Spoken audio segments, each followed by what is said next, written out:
Üdvözlök mindenkit! Ebben a videóban bemutatom a néha zavarónak tűnő műveletközpont értesítéseinek kikapcsolását, valamint még pár beállítást a rendszer telepítése után.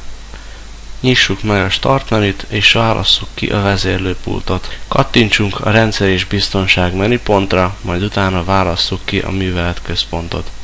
A műveletközpontban válasszuk a műveletközpont beállításainak módosításait, majd a Windows Update beállítások menüt.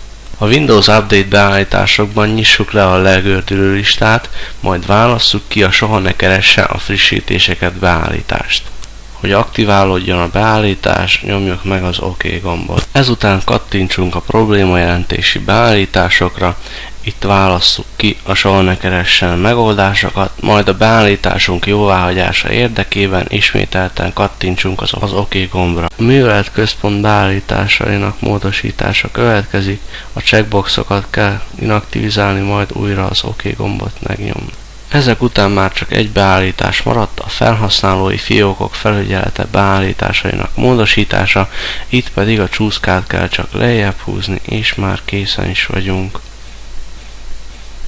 Köszönöm a megtisztelő figyelmet!